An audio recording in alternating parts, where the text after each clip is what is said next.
right, so in this week's guitar lesson, we're going to talk about improvising a melody, creating a meaningful sounding lead that sounds a little more sophisticated than if we were just playing scales. And we're going to be doing that by playing chord tones, by targeting chord tones as they pass by in real time. And it sounds complicated, but I'm telling you, it's really not that difficult. If you can visualize the chords, these are basic chords. If you can see them before you get there, and then you know which notes you can play, which notes are safe, it makes the whole thing so much easier. And we're going to talk about how to do that over the course of 2 videos. In this video, we're going to go through the first half of what I just played. If you'd like to learn the second half, download the tablature for everything, download the MP3 jam tracks so that you can practice putting it all together. You can get those extra materials by going to activemelody.com, go to the weekly lessons page, and do a search for EP546. Okay, so this song that we're going to be playing is in the key of G, and the approach that we're going to be taking here is not scales. We're not thinking scales. Most of the time, and I do this too, most guitar players do, we think scales a lot of the time. Especially we think the key of the song. That's the safest place to go, by the way. And so if we were playing a song like this in the key of G, I would go G major pentatonic or G minor pentatonic. Those would be very safe bets. And here's the good news. You can use the pentatonic scales as a big safety net. And we all do this. So what I mean by that is as we're learning how to improvise by playing these chord tones and target them, if you get lost, which you will, you can always revert back to your safety net, which is your pentatonics. It's always there waiting for you. And it's just the pentatonic scale for the key of the song. So it's the G major or the G minor pentatonic scale in this case. But hopefully you won't get too lost. All right, so we're going to start off by playing over 2 chords. We're going to take a look at a G7 and then a C7. And this G7 is out of the E shape right here. It's actually the same as my E shape. I just lift my pinky and I play it like that. And my C7, I'm just playing this little triad here. Strings 5, 4, and 3. So those are going to be the first 2 chords in this. In fact, I've got a jam track that I'm going to put on that's just those 2 chords. It goes back and forth between them. I'm going to put that on now and talk about some ideas for how to do this. Okay, so remember this song is in the key of G. We have our first 2 chords of the jam track just looping over and over again. So that's the 4 chord here. So this is the 1. So my G7, and here's the 4, my C7. And the first note that I want you to pay attention to is here on the 4th fret 3rd string. That's the 3rd interval of my G chord, my 1 chord, this. There's 2 notes that are your most important notes when you're targeting chord tones, when you're trying to play the notes out of those chords as they pass by. The first one is the 3rd interval of your chord. And so that's what I'm playing right here. This is the 3rd. And the next one is the flat 7, or the 7th interval. I'll just say that. In this case, it's going to be a flat 7 because these are dominant 7 chords. But watch this. I have my G chord and then my C7. So this note is the 3rd interval of my G chord, and this note is the flat 7 of my C chord. And you just have to kind of memorize where those notes are. When I'm playing a G chord using this E shape, it's where your middle finger is. That's the 3rd interval. That's an easy way to do it. And when you're playing this, or like think about your C chord and you use your pinky, that's another way to make that C7. It'd be where your pinky goes down. That's the flat 7. So I like the fact that these 2 notes are right beside each other. That's another important thing when it comes to voice leading or trying to create a melody like this, where you're weaving a melody through the chords, is you want to have small jumps. You want to look for your nearest neighbor, your nearest note. You don't want to do these big jumps because that's not what a human voice would do when you're singing. It's a lot harder to go like this. If I started with this and came up here. That doesn't sound as natural or as organic as this. That sounds like somebody singing a little more. Be a lot easier to hit that note than jump up here and hit that note. So those are my first 2 notes. They're right beside each other. Let's start off by just playing the notes, and then let's add a little to that.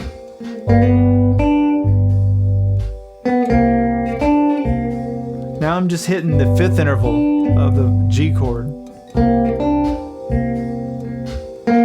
And I'm also thinking about that note. When I say let's add a little to this, you can think about your pentatonics. This is where your pentatonics can come into play. For those of you that like to use them, you can think minor pentatonic or major. So I could go, but just remember, these are your target notes. So you can go. So look at that, threw in a little,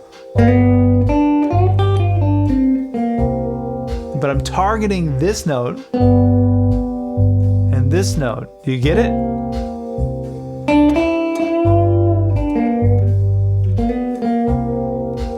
So all the little color you can add around it is fine. You can do whatever you can think of it however you want. Scales, modes, if that's your thing. But those targeting, those chord tones are the ones that you're targeting. Is the third and the flat seven that really will add a lot of color to those chords.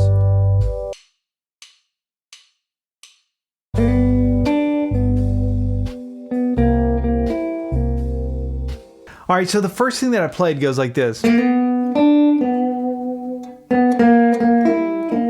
hopefully you can see where these are coming from now.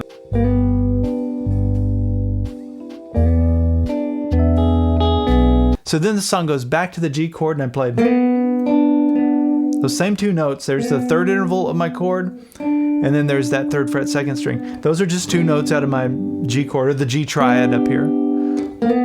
Now, the next thing that happens is interesting. The song goes to an E7, which is your sixth chord, but major. And what I ended up playing there was those same two notes, because I'm following the idea, or I'm trying to stress the idea that minimal movement. You're trying to move as little as possible. And so the most minimal thing you can do is not move at all. And that's what I'm doing. So for the G chord, that worked. And then for the E chord,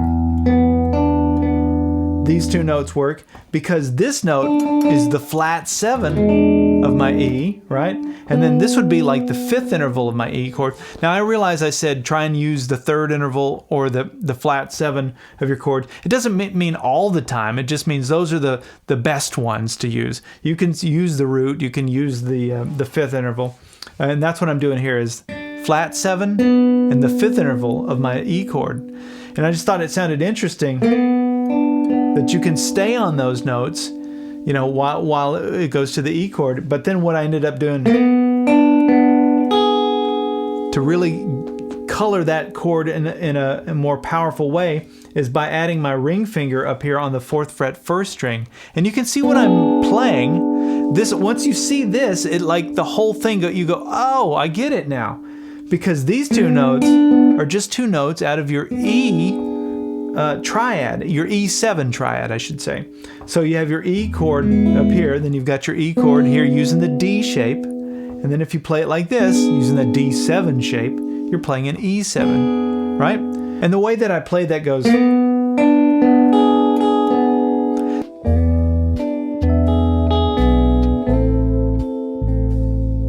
Now after that, the song goes to an A minor. And I ask myself, where's my nearest A minor? You're constantly, you know, asking yourself that. Actually, you're not really asking in real time. When the better you get with this, you'll just know kind of where to go. You'll hear the next sound, and that's the goal. You're working towards that. You may not in the beginning. Actually, you won't in the beginning. You're still learning this stuff, but you will. You will. So we've just played our E7, and the nearest A minor sound would be right here. I just slid everything up to the fifth fret, strings 3 and 1. Now why does that work? Well, I have an A minor triad right here. Look.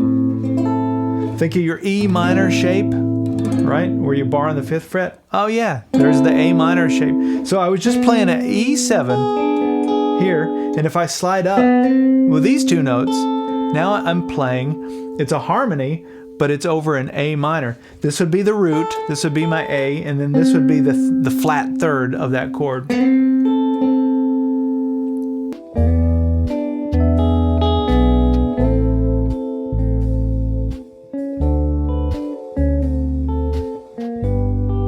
And then after that A minor, the song goes to the D, or the D7, which is your 5 chord. And I played from my A minor down to the G. Now what is this? You've heard this, you've probably played this before, right? But I want you to think about it in a different way maybe. So we're getting to the G. We're playing strings 3 and 1 from the A minor, right, on the 5th fret. We're gonna slide that up to the 7th fret, slide it back down to the 5th fret, and then down to our G. Just this strings 3 and 1 out of that. Now, why did this work over the D? Well, think about what's going on here. If I had to put a D in the bass, and I played this triad, I'm playing a D6 chord. Put a D in the bass and play this triad, playing a D9 chord. Remember, you can take your 6 chord, slide it down 2 frets to get a 9 chord. I talk about that quite a bit. Now, inside, and this always, every time I say this, somebody always goes, wait a minute, like, you just said that was an A minor triad. And it is an A minor triad if there's an A in the bass, or if the band is playing an A. Yes, definitely an A minor. But if the band is playing a D, now it's a D9. See, it depends on what's underneath it to give it the context. So that represents my D. D6, D9. Here's an easy way to remember it. Just think of your D chord using the A shape, or whatever chord you're playing using the A shape. You've got a 6 triad, a 9 triad, right on, at the top part of that shape.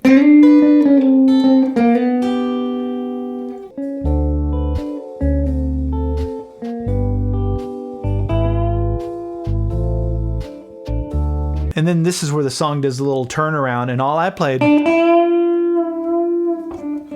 was I just thought really pentatonic scale stuff. So I went to the 3rd fret 2nd string, 5th fret 2nd string, did a half bend. I didn't even do a full bend there.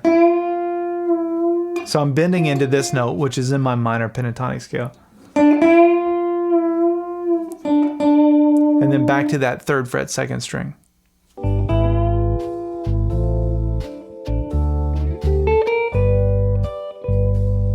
All right, so the jam track repeats now. We're going to play the same chords, but I'm going to play it up in a higher registry. I want to give you other options. So we're going to play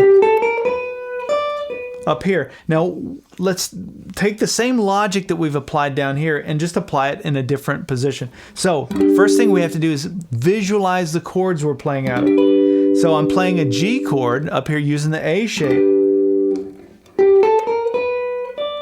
So those first notes they make sense now, right? They're out of this little triad here, which is the top part of your A shape. So 12th fret 3rd string, and then we're just gonna walk chromatically 10, 11, 12 on the 2nd string. And then 10th fret 1st string, 12th fret 2nd string. That's where they're coming from, is that G shape. And the note that I'm highlighting here is the 3rd interval of my G chord. It's the same, just like we did down here. It's just an octave higher. Now the next chord, remember, we go to the 4 chord after that, which is our C, C7. So I was thinking, where's my nearest C? Oh yeah, I've got one here, using the E shape.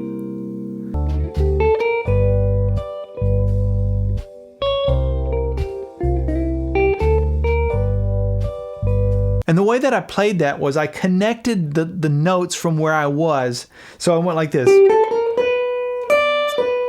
And then watch this. So remember, I was here playing my G shape. I just walked it down a step, which is a chromatic move. So I'm really doing this. I'm going chromatically from this 10th fret 1st string down to the 8th fret on the 1st string. Why am I coming down to the 8th fret 1st string? Because I'm picturing my C7 chord here using the E shape. And that note is there. There's my C minor pentatonic scale. It's like, oh yeah, I see it now. Right? So hopefully this little lick makes sense now because it's out of this. So that's just C minor pentatonic scale, really. You can think of that, I said we weren't going to think scales, but that's kind of what's happening there. I mean, you can also think of it as arpeggio of the chord. Okay, and then so I walked it down, and then came down to this 8th fret 3rd string, did a hammer on to the 9th fret 3rd string to make it major. And after that hammer on, I walked it back up to the G, because remember it goes from the G to the C back to the G. So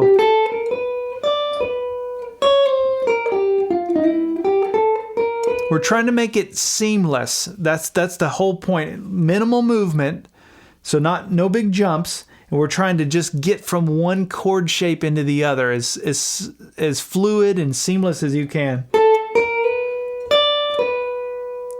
So I'm back to that G shape up here.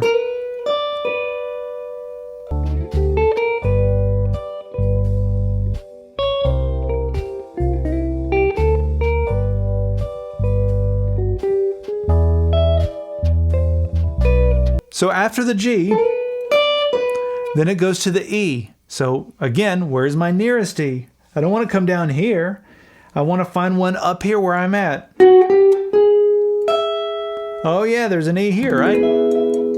So I'm just going to walk it up on the 11th fret 3rd string, 12th fret, up to the 13th fret 3rd string. That's the 3rd interval of my E chord. And then there's the root.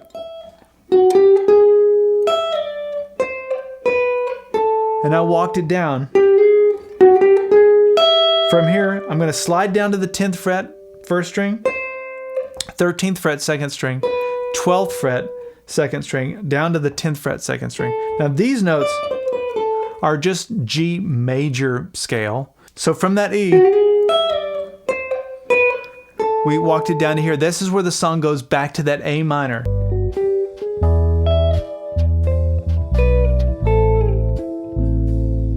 So I went, now what is that? Oh, that's a little triad. It's a minor triad. It's an A minor triad. So I knew that I had an A minor chord here. And I just hit the notes right out of that chord. Just walk down the notes of the chord exactly. But after I played that, then I went like this. And got back into the D chord. Remember, after the A minor, it goes to a D chord. So you have, there's your A minor. Now from here, I'm going to jump up. I'll be on that 10th fret, 3rd string, slide up to the 11th fret, and then hit the 10th fret, 1st string. What is that? D chord using the E shape. I just keep repurposing this stuff. Now remember, I'm just playing that triad.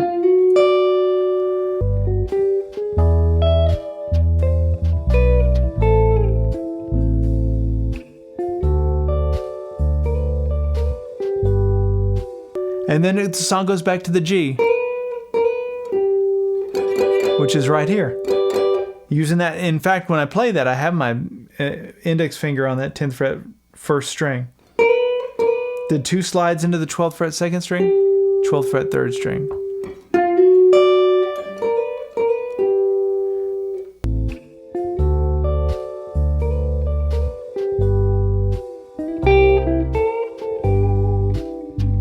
And then I concluded this first part, a